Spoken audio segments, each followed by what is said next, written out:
아멘. 인터넷으로 함께하는 저와 여러분에게 하나님께서 예비하시는 정으로 오늘도 채워주실 줄 믿습니다.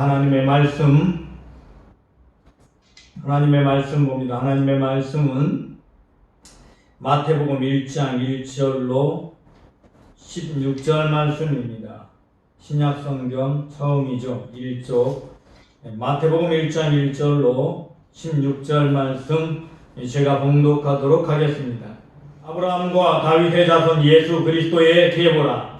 아브라함이 이삭을 낳고 이삭은 야곱을 낳고 야곱은 유다와 그의 형제들을 낳고 유다는 다말에게서 베레스와 세라를 낳고 베레스는 헤스론을 낳고 헤스론은 람을 낳고 람은 아미나답을 낳고 아미나답은 나손을 낳고 나손은 살몬을 낳고 살몬은 라합에게서 보아스를 낳고 보아스는 룻에게서 오벳을 낳고 오벳은 이셀을 낳고 이셀은 다윗을 왕을 낳으니라. 다윗은 우리아의 아내에게서 솔로몬을 낳고 솔로몬은 르호보암을 낳고 르호보암은 아비야를 낳고 아비야는 아사를 낳고 아사는 여호사밧을 낳고 여호사밧은 요람을 낳고 요람은 우시야를 낳고 우시야는 요담을 낳고 요담은 아하스를 낳고 아하스는 히스기야를 낳고 히스기야는 므낫세를 낳고 므낫세는 아몬을 낳고 아몬은 요시야를 낳고 바벨론으로 사로잡혀 갈 때 요시야는 요고나와 그의 형제들을 낳으니라. 바벨론으로 사로잡혀 간 후에 여고냐는 스알디엘을 낳고 스알디엘은 수룹바벨을 낳고 수룹바벨은 아비웃을 낳고 아비웃은 엘리야김을 낳고 엘리야김은 아소르를 낳고 아소르는 사독을 낳고 사독은 아킴을 낳고 아킴은 엘리웃을 낳고 엘리웃은 엘르아사를 낳고 엘르아사는 mat단을 낳고 mat단은 야곱을 낳고 야곱은 마리아의 남편 요셉을 낳았으니 마리아에게서 그리스도라 칭하는 예수가 나시니라. 아멘. 우리가 잘 알고 있는 것처럼 마태복음은 예수 그리스도의 족보로 시작을 합니다.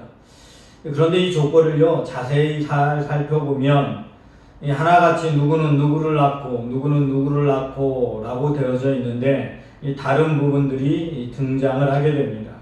이 가장 먼저 다른 부분이 등장하는 것은 바로 유다는 다말에게서 베레스와 세라를 낳고 라고 하면서 한 여인이 등장합니다. 어떤 여인이 등장할 때마다 누구누구에게서 라고 나오게 됩니다.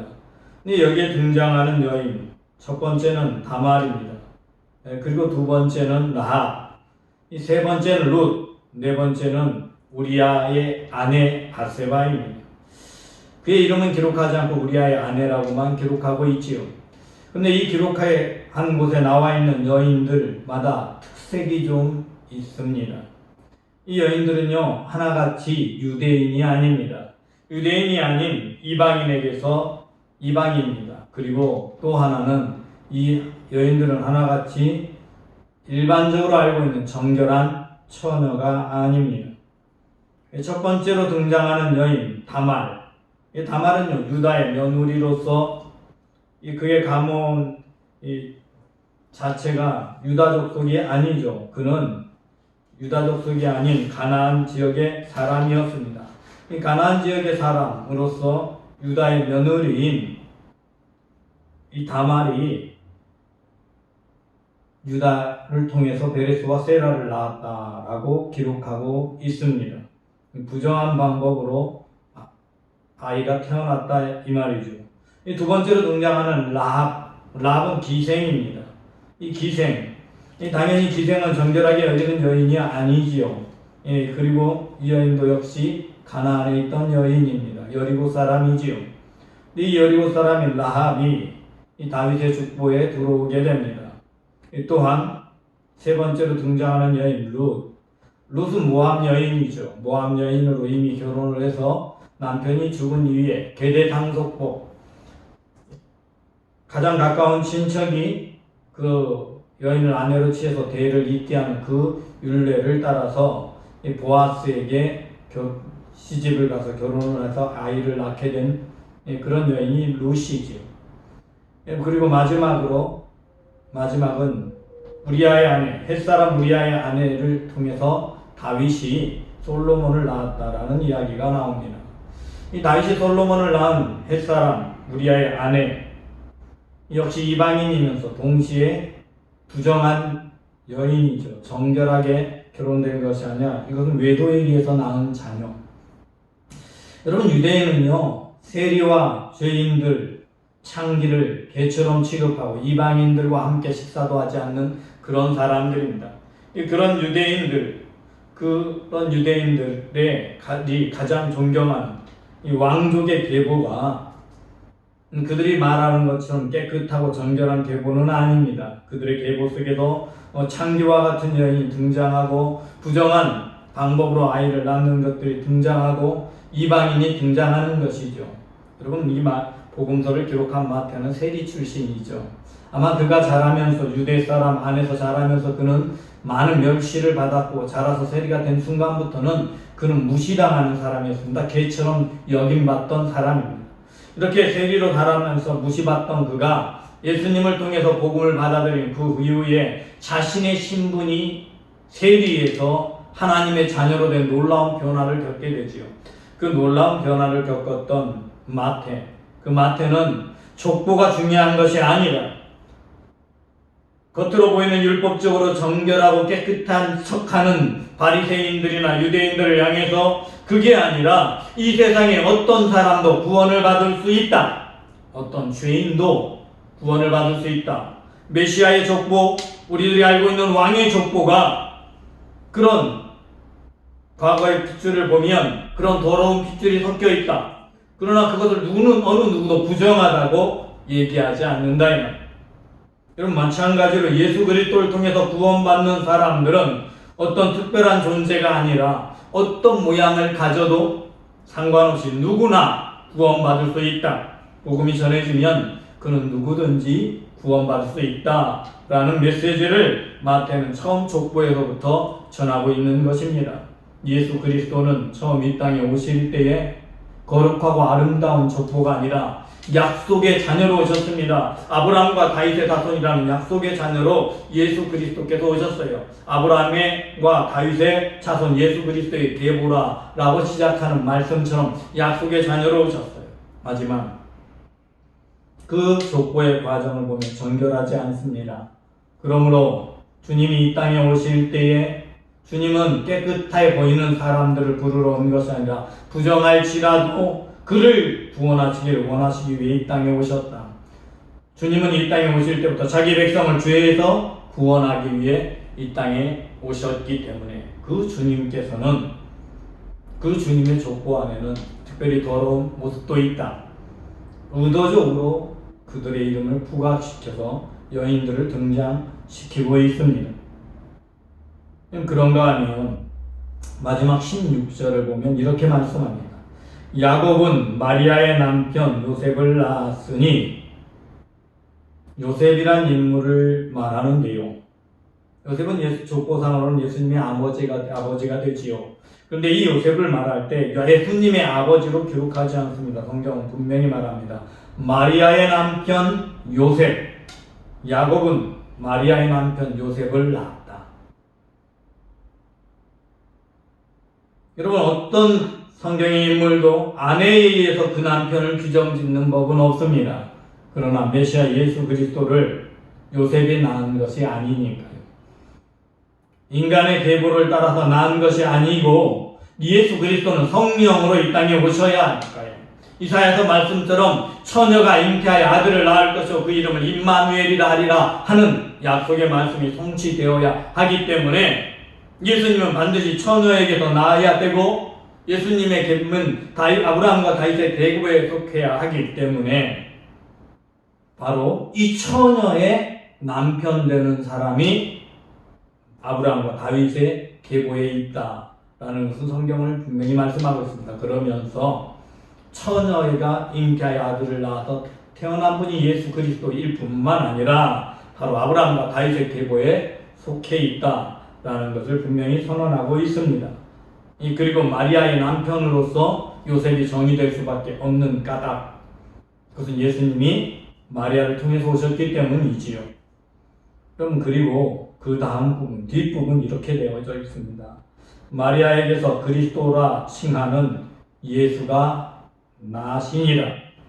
여러분, 이 구절을 다시 한번 보겠습니다. 마리아에게서 그리스도라 칭하는 예수가 나시니라. 여러분, 오늘 본문에 있는 모든 성경은 남자가 아버지가 아들을 낳은 것으로 다 기록되어져 있어요. 그런데 여기는 아버지가 아니라 마리아라는 인물이 등장합니다. 여자 처녀 마리아가 등장하는 거예요. 처녀 마리아를 통해서 낳았다. 그런데 중요한 게 있습니다. 낳았다고 기록하지 않습니다. 원래 이 나타라는 말은요, 히브리어 원어로 보면은 나타라는 말은요, 원어로 겟나우라는 말입니다. 겟나우. 이 겟나우라는 말인데요. 이 겟나우라는 말이 위에 낳고라고 말할 때는 에게네센이라고 기록되어져 있습니다. 에게네센이란 말은 3인칭 단수 능동태 직설법으로 이 주어가 되는 이가 낳았다 이 말이에요. 능동태니까요. 주어가 되는 그가 누구를 낳았다. 그래서 그가 낳았다라는 의미죠.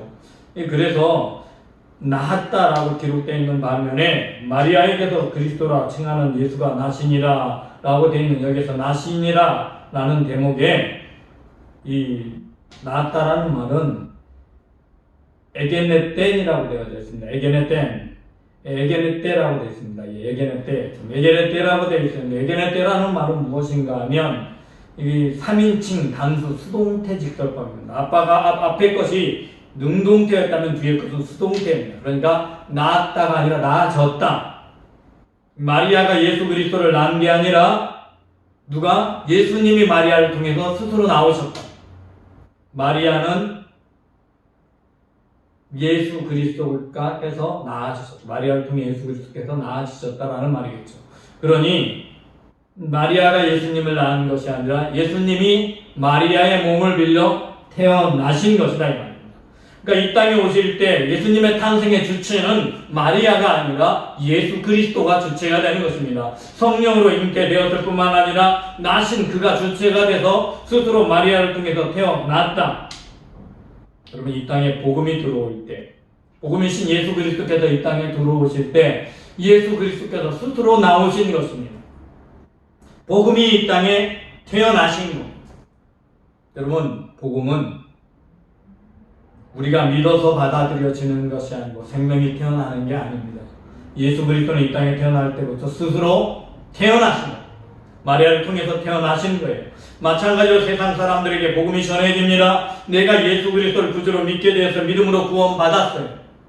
여러분, 그런데 이 구원받은 것은 내가 믿었기 때문에 받았느냐? 아니, 믿음은 하나님의 선물로 내가 받아진 거예요. 내가 선물을 받아들이기만 했는데 내 안에서 은혜로 말미암아 내가 구원받은 거예요. 복음이 내 안에 들어와서는 복음이 역사에서 나를 생명으로 옮겨놓는 거예요. 그런데 이제 그리스도 예수 안에 있는 자에게는 결코 정죄함이 없나니 라고 말씀하시고 뭐라고 하냐? 사망에서 생명으로 옮겼다. 내가? 아니, 복음이 옮긴 겁니다. 그리스도가 옮긴 겁니다. 예수 그리스도의 복음이 내게 전해지면 그 복음이 내 안에서 역사에서 내가 사망에서 생명으로 옮겨집니다. 이 땅의 지상에서 멸망의 자식에서 하나님의 백성으로 옮겨지게 된 것입니다. 하나님이 우리를 옮기신 거예요.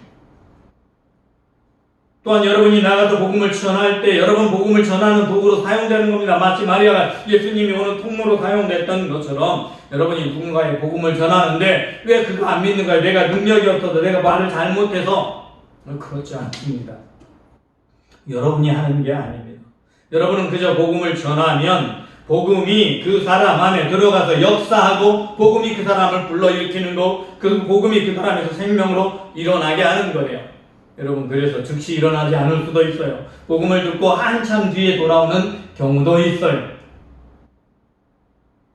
여러분, 제가요 처음 교회에 나오게 될 계기가 됐던 사건이 하나가 있다면 버스 타고 학교 갔다 돌아오는 게 버스 타고 오는데 이 어떤 아가씨가 저에게 복음을 전했어요. 고등학교 때 전했는데 그때 저는 그 복음을 무시했어요. 그런데 1년 조금 지나서 제가 교회를 가고 싶다는 마음을 갖게 됐어요. 친구를 사귀려고 할 때 교회를 가게 만들었어요. 여러분, 그 복음이 내 안에서 역사하는 거예요. 교회를 갈까 하는 생각이 내 안에 들었어요. 그런데 내 머리의 생각, 내가 한 게 아니에요. 저절로 찾아왔어요. 무엇이? 복음이 내 안에서 역사해서 나를 인도하는 거예요. 그리고 말씀을 듣는 중에 복음이 역사해서 믿으려고 해서가 아니라 믿어져 버리는, 그리고 생명으로 옮겨지는 것입니다. 구원받은 하나님의 백성이 되는 것입니다. 여러분,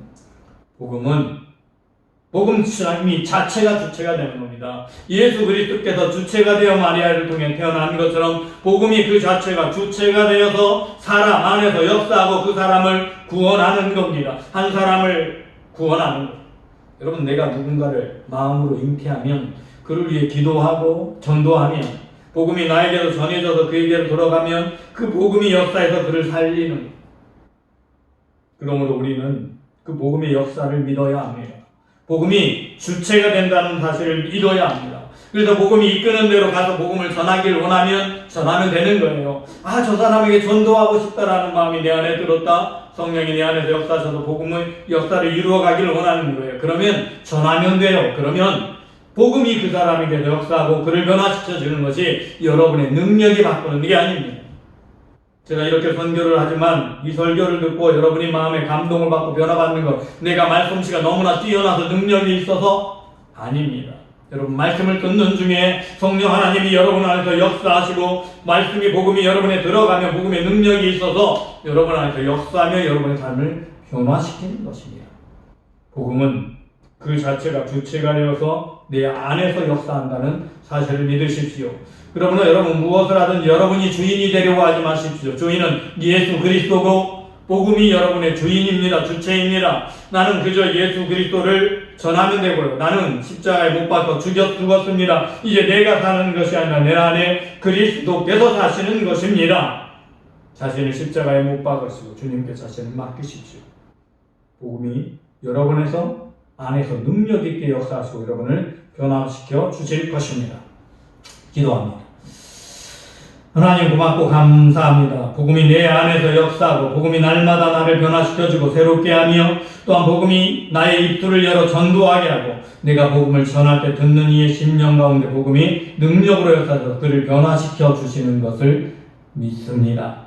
하나님, 내 능력을 의지하고 실망하고 좌절하지 말게 하시고 능력으로 역사하시는 복음의 능력 앞에 자신을 맡길 수 있는 믿음의 사람이 되게 하여 주시옵소서. 주께서 구원의 은혜를 우리에게 베풀어 주시고 생명 주신 것 감사하며 내 안에서 능력 있게 복음이 언제나 역사하길 소망하며 우리 주 예수 그리스도 이름으로 기도드리옵나이다. 아멘. 이제 하나님께 찬양 드리겠습니다. 이 땅에 오신, 이 땅 위에 오신